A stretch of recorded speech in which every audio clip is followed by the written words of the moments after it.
Oi, gente, tudo bem? Hoje a gente vai fazer uma revisão aqui sobre a Era Vargas. Bom, a Era Vargas, ela começa em 1930 e aí quando acaba depende do historiador, porque tem historiador que coloca que acaba em 1945, quando Vargas sai do poder pela primeira vez, e tem historiador que coloca que ela acaba em 1954, porque depois de sair do poder em 1945, ele volta ao poder depois, mais tarde, e aí ele sai de vez em 1954. Na verdade ele não sai, né? Ele se mata. Mas enfim, daí vocês decidem aí quando vocês querem colocar que acaba a Era Vargas. Mas eu coloco que acaba em 1945 e que depois a gente tem o segundo governo dele. Mas enfim, o que estava acontecendo naquela época antes de começar a chamada Era Vargas? O Washington Luiz estava no poder aqui do Brasil, ele era presidente da época e, teoricamente, por causa da política do café com leite, ele tinha que apoiar um candidato de Minas Gerais. Mas ele defendeu um candidato de São Paulo, que era o Júlio Prestes. E aí o Vargas estava concorrendo também, e o Vargas tinha o apoio de Minas Gerais e da Paraíba, porque o João Pessoa era o vice do Vargas.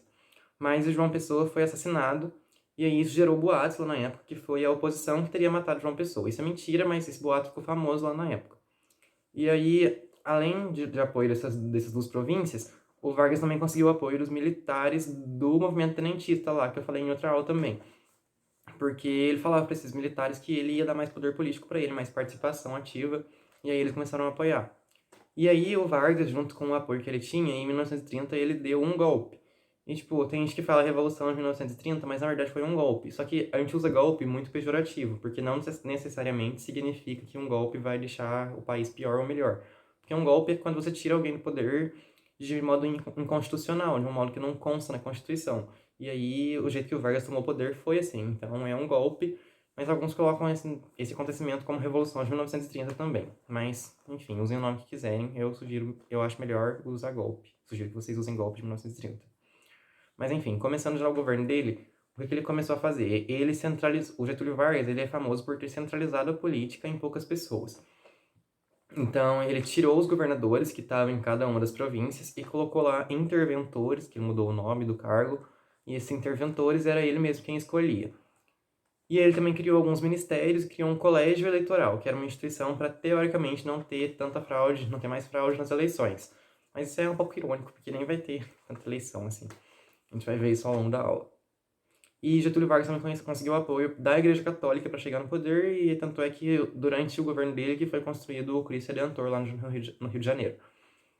E, bom, a oposição. Quem que era a oposição do Vargas? A principal oposição era a elite de São Paulo, porque eles queriam que Júlio Prestes entrasse no poder, né, que ia beneficiar eles. Então, a elite de São Paulo estava como oposição, e a crise do café, eu lembro que o São Paulo era o maior produtor do café, já começava a acontecer. Então, já estava entrando em crise, e para tentar conter a crise, até o Getúlio Vargas, ele queima um tanto de café, para tentar deixar o café mais caro. Isso é uma coisa marcante, assim, no governo dele também.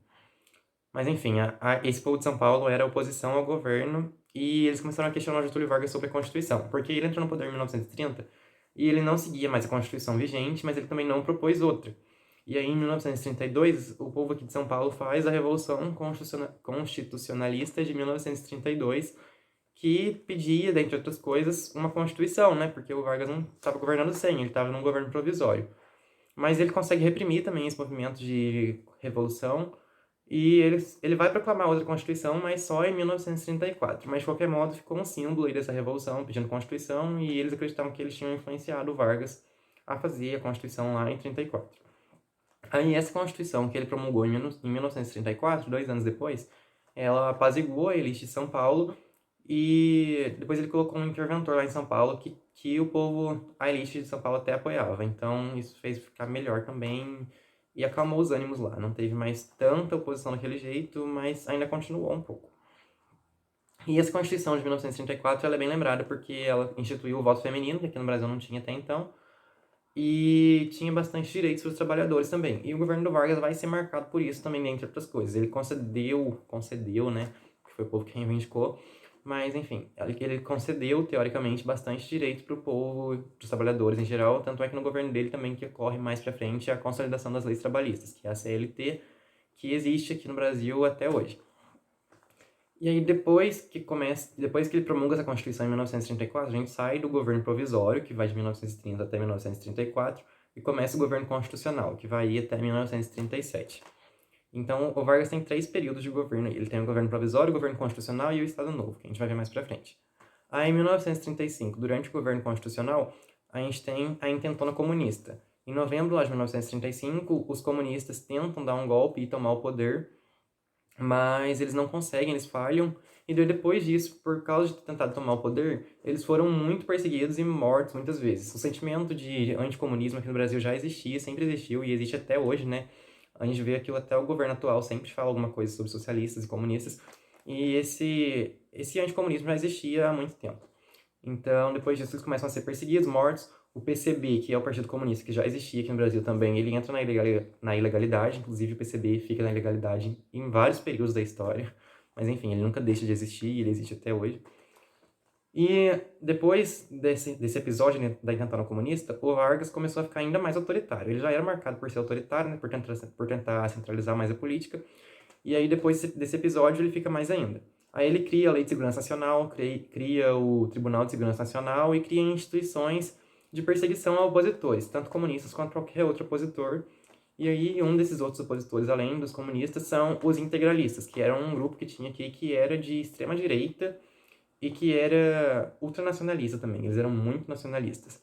E esses integralistas, eles são importantes porque depois eles tentam fazer uma intentona também para tomar o poder. Então, a gente, durante o governo do Vargas, tinha a intentona comunista e mais tarde tem a intentona integralista. E aí também eles vão ser bem perseguidos depois e tal, mas não tanto quanto os comunistas. E a partir de 1937 a gente tem o Plano Cohen. O que foi esse plano? Foi um plano falso, onde alguém do governo que tinha relação com Getúlio Vargas escreveu uma carta como se fosse um comunista. Ele assinou como se fosse um comunista e que essa carta dizia que os comunistas iam tomar o poder e que iam torturar as pessoas e blá blá blá, e qualquer tipo desses mitos que muitas pessoas reproduzem até hoje aqui no Brasil sobre os comunistas. Aí ele publicou essa carta como se fosse os comunistas que tivessem escrito e disse que ele tinha que fazer alguma coisa para não deixar que eles chegassem no poder e acabasse com a população e coisa do tipo assim. Aí, em 1937, ele dá um outro golpe e coloca outra constituição. Então, assim, a Constituição de 34 diz que uma hora ele ia ter que sair do poder e convocar novas eleições, né? Como é o normal de se fazer aqui. Mas a de 37 não, ele deu um golpe e daí começou uma espécie de ditadura aqui no Brasil, porque ele não tinha nem previsão de sair. Aí, é isso. Decretou um certo estado de sítio aqui e começou o Estado Novo, que é um período de ditadura aqui no Brasil. Então, o Brasil teve 2 ditaduras, essa do Estado Novo e a de 1964, que vai até 85, que é a ditadura militar. Aí, no Estado Novo, é uma ditadura marcada por muito autoritarismo, mais ainda, e pela propaganda também. E aí tem um órgão importante, que é o DIP, que é o Departamento de Imprensa e Propaganda, que promovia muito a imagem de Getúlio Vargas. Então, era muito comum, por exemplo, ele fabricar um monte de quadrinho dele, com foto dele, e dar para a população colocar em casa. Tipo, se chegasse na casa de alguém, talvez tivesse um quadro do presidente na sala, assim. Era uma coisa bem comum da época, que ele fazia muito propaganda de si mesmo. E aí ele também apelava muito para o nacionalismo. Desde o começo do governo isso é marcado, mas no Estado Novo mais ainda. Ele tomava símbolos, assim, pegava a bandeira do Brasil e fazia um símbolo, igual alguns governos atuais fazem. E ele até tinha um programa da rádio, porque a rádio era bem influente na época, né? Não tinha TV ainda, que se chamava Voz do Brasil. E isso ajudou muito na fama dele de pai dos pobres, porque ele dialogava ali com a população, né? Tentava ficar mais perto. E aí isso ajudou muito com essa fama dele de pai dos pobres, que até hoje ele é conhecido assim. E também ajudou mais ainda esse nacionalismo, né? Porque como o programa se chamava Voz do Brasil, quem fosse contra o Getúlio Vargas, teoricamente estava indo contra o Brasil, entende? Uma espécie de contra-nação e coisa do tipo assim, e isso ajudou ele a ter um certo apoio. E o Getúlio Vargas, ele, apesar de tudo isso, ele tinha bastante comércio com a Alemanha e ele tinha, tipo, um apreço, assim, por ideias nazistas e fascistas desses regimes totalitários que estavam acontecendo lá na Europa durante esse período. Só que ele tinha bastante relação com os Estados Unidos também. E aí os Estados Unidos começam a pressionar ele para cortar relações com a Alemanha, né? Porque estava acontecendo a Segunda Guerra Mundial já, isso mais pra frente, óbvio.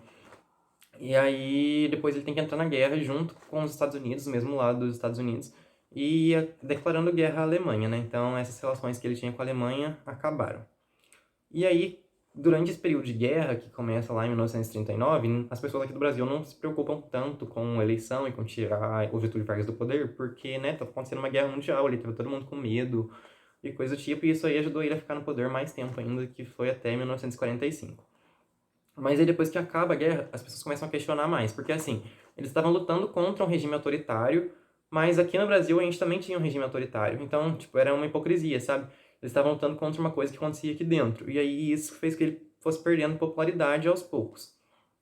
E aí ele ficava dizendo que ia convocar novas eleições, mas não convocava nunca, e aí o exército começou a fazer pressão no Vargas e ele teve que sair do governo antes de convocar outras eleições. E aí colocaram uns presidentes provisórios lá, mas que durou pouco tempo também, logo convocaram novas eleições, e aí a gente entra no governo do Dutra.